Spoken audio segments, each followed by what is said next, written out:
Bonjour à tous, aujourd'hui nous allons voir un des secrets pour se libérer de la dévalorisation de soi et des autres. Alors la dernière fois je me suis dit, ça m'a vraiment traversée, je me suis dit mais qu'est-ce qu'on peut faire de pire que de fixer notre attention toujours sur la même pensée. Il n'y a pas pire que ça en fait, parce que ce qui se passe c'est que on met le focus, c'est-à-dire qu'on oriente notre cerveau toujours sur la même chose, quelque chose de figé. Ce cerveau que l'on a en lien avec tout le reste du vivant, que l'on représente, voilà, il y a le cœur, il y a beaucoup de choses. Mais tout ce cerveau, qui est d'une créativité absolument délirante, toute notre possibilité de vie et de créativité se trouve résumée à l'obsession d'une pensée. Donc une pensée, là dans ce cas dévalorisante, par exemple je suis pas assez bien, je suis pas capable. Voilà. Je suis pas assez bien, je suis pas capable. Quelque chose de figé. La même chose pour les autres. Ah ouais, mais lui vraiment... il est vraiment pas sympa, il est vraiment agressif, voilà, il est agressif. Pensez, hop, figé, d'un seul coup, il est agressif. Le lendemain, de nouveau, vous refixez votre attention. Ah mais qu'est-ce qu'il est agressif? Et toute la réalité va vous montrer, la réalité que vous percevez, va vous montrer que vous avez raison. La même chose pour vous. Ah, je suis incapable, j'y arrive pas. Vous vous dites ça une journée, le lendemain, vous le redites, ah, eh bien, ce que vous percevez va va entériner le fait de cette pensée, va tout à fait, tout le temps, confirmer cette pensée. Voilà, c'est le mot que je cherchais, confirmer. Ça va tout le temps confirmer cette pensée. C'est délirant. C'est-à-dire que c'est toute votre énergie de créativité qui se trouve condensée sur une pensée dévalorisante. Et c'est le pire qui puisse nous arriver. C'est vraiment le pire, parce que cette puissance et cette énergie que l'on a, elle va se retrouver concentrée à l'intérieur de ça. Le cerveau est fait d'une telle façon que lorsqu'on met notre attention sur quelque chose, eh bien, il va nous représenter, c'est-à-dire qu'il va filtrer la réalité, il va filtrer le monde pour nous présenter ce qui est en lien avec notre sujet d'attention. Donc si on croit qu'on est nul, qu'on n'est pas assez bien, eh bien, le cerveau, il va trier dans tout ce qu'il voit, dans tout ce que nous voyons toute la journée, pour confirmer cette pensée ou en lien avec tout ce qui est en lien avec cette pensée. Et la même chose pour les autres. C'est un cauchemar. Il n'y a pas pire que ça. C'était vraiment la réflexion que je me disais, mais on ne peut pas faire pire que ça. Voilà. Et c'est pourtant ce qu'on fait la plupart du temps. Alors on le fait plus ou moins consciemment, parce qu'il y a des gens qui sont très conscients qu'ils se dévalorisent, mais la majorité ne sont pas conscients qu'il y a une dévalorisation permanente, quelque chose comme ça, un soubassement en dessous, qui vous fait dire régulièrement vous voulez faire quelque chose et puis ah oui mais je ne vais pas y arriver, ah oui mais j'ai peur de ça, ah oui mais ça ne va pas être possible, ah oui mais ça c'est pas assez bien, oui ça c'est bien, ça c'est pas bien. Voilà, donc c'est sans arrêt, sans arrêt, sans arrêt. Et la même chose pour les autres, la même chose vis-à-vis des autres. Donc comment est-ce qu'on sort de ça? Déjà, première chose, c'est de se rendre compte que tout ça est biaisé, que c'est une interprétation, que ce n'est pas la réalité. De toute façon, ce que l'on voit du monde, c'est notre cerveau qui nous le retransmet de l'intérieur. La perception que l'on a du monde, elle est complètement intérieure. Donc, c'est tout le temps, ça suit les lignes de ce que l'on pense, de ce que l'on croit, et ça fabrique des filtres. Donc le cerveau va nous montrer la réalité, entre guillemets, avec les filtres que nous avons, les biais. C'est la première chose, c'est de réaliser consciemment que c'est un biais et qu'il y a des filtres, et que tout ça n'est pas réel, ce n'est pas réel. Il y a eu un jour une interprétation, tiens, voilà, j'ai pas réussi, donc ça veut dire que je ne suis pas assez bien, que je ne fais pas les choses assez bien. Vous voyez, vous allez tirer une conclusion, une interprétation de quelque chose qui vous est arrivé, et puis vous allez refixer votre attention dessus de plus en plus, et ça va devenir une réalité énorme. Pareil pour les autres.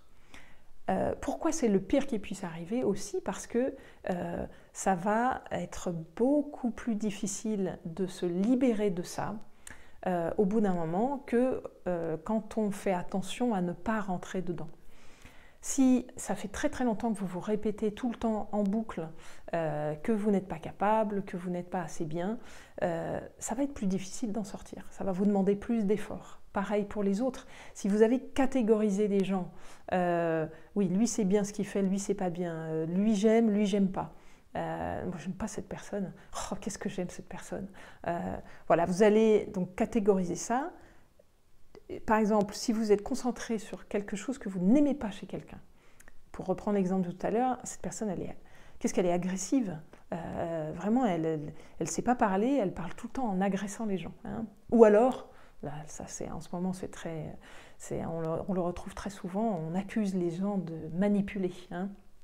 On se retrouve donc avec des pervers narcissiques. Avant, on ne parlait pas du tout de ces choses-là, mais on a commencé à mettre le focus là-dessus. Et là, maintenant, on a de plus en plus de pervers narcissiques, de gens qui manipulent autour de nous. Voilà, c'est exactement la même chose. On va se bloquer, on va se fixer sur quelque chose chez l'autre. Ah tiens, mais en fait, lui, il ne fait que son intérêt, lui, il manipule les autres. Voilà. Vous fixez une fois, 2 fois, 3 fois, vous allez avoir énormément de mal à vous sortir de ça, sauf si vous le voulez consciemment. C'est-à-dire si vous décidez consciemment de regarder une personne différemment. Une personne que vous avez toujours vue de la même façon négative, il va vous falloir beaucoup de conscience pour transformer les choses et beaucoup d'humilité aussi pour pouvoir regarder autrement cette personne. Voilà. Et c'est exactement le même système à l'intérieur de vous. C'est une histoire de fou. En fait, on a figé le cerveau sur des choses, alors que le cerveau est fait pour être dynamique. Il est fait pour être dynamique, pour faire des liens. Nous avons une capacité extraordinaire à faire des liens, à rester en mouvement au niveau de notre pensée, voilà, nos idées, notre créativité. Et quand on fige les choses, eh bien, c'est vraiment... ça nous rabougrit, ça nous rapetisse, ça nous rend beaucoup plus mesquins et beaucoup plus petits. Donc, voilà, première chose, c'est de s'en rendre compte de ça, du filtre. Et eh bien, le secret pour sortir de ça, c'est déjà de vouloir regarder les choses autrement et de pouvoir passer par la curiosité. C'est-à-dire de vous dire, ok, je vais changer complètement ma façon d'être. Au lieu de me regarder avec des filtres tout le temps, c'est-à-dire avec des jugements sans arrêt sur ce qui est bien, ce qui n'est pas bien, si je suis bien, si je ne suis pas bien, avec curiosité. C'est-à-dire je vais être curieuse ou curieux pour ce que je suis. Qui suis-je? Posez-vous cette question. Qui suis-je? Avec toute la curiosité ouverte. Parce qu'une curiosité, c'est ouvert. Hein. Vous savez bien, on a parlé des scientifiques souvent qui font des découvertes. Ceux qui font des découvertes, ce n'est pas ceux qui pensent toujours la même chose, hein, qui pensent toujours dans la boîte, hein, comme disent les anglo-saxons. Si vous pensez toujours dans la même boîte, il ne va pas y avoir quelque chose qui va sortir d'un seul coup, une idée miraculeuse, parce que vous êtes complètement figé, tout est bloqué. Là-dessus, il n'y a pas la dynamique de toute la créativité et du cerveau. Donc, de toute façon, il n'y aura rien qui sortira, ou alors que des choses très connues. Hein. C'est exactement la même chose qui se passe. Voilà. Donc, pour sortir de ça, eh bien, ça va être vraiment d'ouvrir complètement, justement, le cerveau à la curiosité. C'est-à-dire que vous ouvrez à tous les possibles. Je vais rencontrer, je vais me rencontrer. Qui suis-je? Et à chaque fois, vous retirez toute la journée le plus possible les biais que vous mettez. Non, non, ça, c'est encore une interprétation. Là, je suis en train de me dire que je ne suis pas assez bien. Je retire l'interprétation. Je me regarde avec curiosité. Qui suis-je? Parce que finalement, on ne se connaît pas bien jusqu'à temps de se connaître. Hein. Et comment on se connaît? Eh bien, c'est bien par la curiosité. Si vous voulez connaître, par exemple, un chat, je vais vous donner l'exemple d'un animal, puisque j'en ai un, donc voilà, je peux vous donner l'exemple. Si je veux connaître comment fonctionne un chat, si je l'observe, et tout le temps je suis en train de dire « Oh là là là là, il chasse les souris, il veut tuer les souris, oh le méchant, la pauvre petite souris, ils sont vraiment méchants, les animaux, les chats, ou ils se nourrissent de la peur des petits animaux. » Voilà, là j'émets des jugements.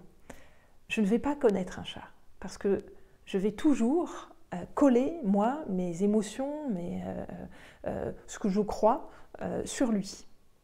Par contre, si je commence à regarder le chat en silence et en calme intérieur, je vais juste observer la vie à l'intérieur de lui, comment ça se fait.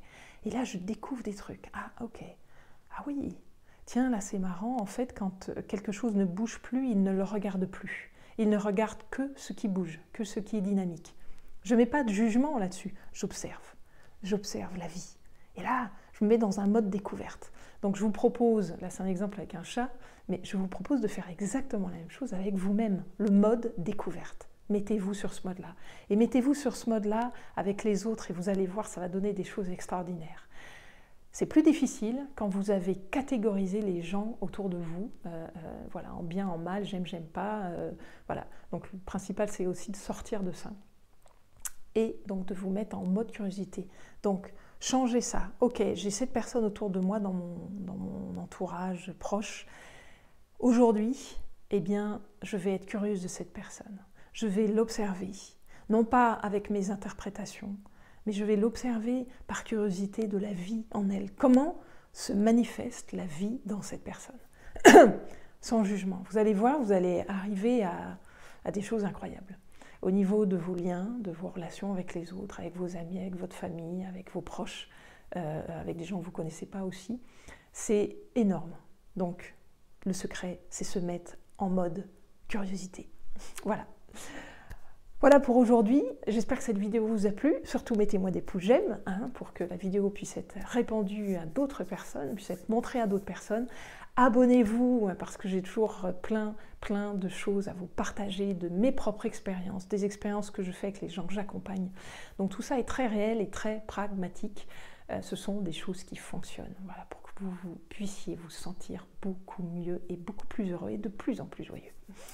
Je vous dis à tout bientôt. Bye bye.